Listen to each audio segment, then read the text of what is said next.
तो आइए आप सबका हमारी चैनल में स्वागत है।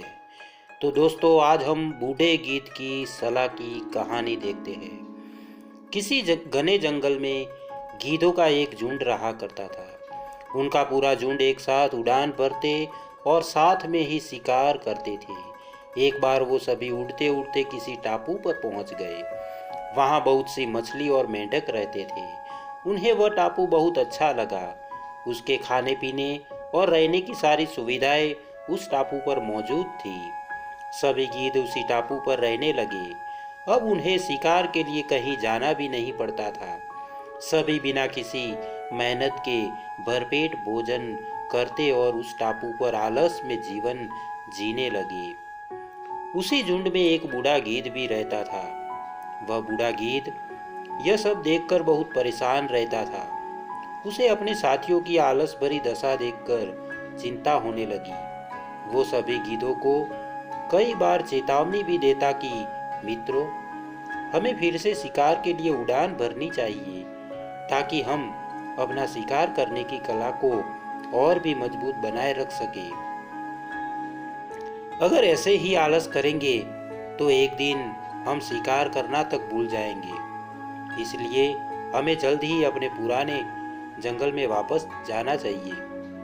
उस बूढ़े गीद की सलाह सुनकर सभी गीद हंसने लगे। वह उसका मजाक उड़ाने लगे। उन्होंने कहा कि बूढ़ा होने की वजह से इनका दिमाग खराब हो गया है, इसलिए यह हमें आरामदायक जीवन छोड़कर जाने की सलाह दे रहे हैं। यह कहकर गीदों के झुंड ने उस टापू से जाने से मना कर दिया। इसके बाद वह बूढ़ा गीद अकेले ही वापस जंगल में लौट गया। कुछ दिनों के बाद उस बूढ़े गीद ने सोचा कि बहुत समय हो गया है, चलो उस टापू पर जाता हूँ और वहाँ पर अपने सगे लोगों और दोस्तों से मिलकर आता हूँ। वह बूढ़ा गीद जैसे ही उस टापू पर पहुँचा, वहाँ की हालत देखकर वह हैरान रह गया। वहाँ का दृश्य बहुत भयावह था। उस टापू पर मौजूद सभी गीद मर गए थे। वहाँ पर सिर्फ उनकी लाशें पड़ी थी। तभी उसे कोने में एक घायल गीद दिखाई दिया। वह उसके पास गया और वहाँ की हालत के बारे में पूछा। उसने बताया कि कुछ दिन पहले इस टापू पर चीतों का एक झुंड आया हुआ था। उन्होंने उन पर हमला कर दिया और सबको मार दिया। हम लोग बहुत समय से ऊंचा उड़े ही नहीं थे, तो हम अपनी जान भी नहीं बचा सके।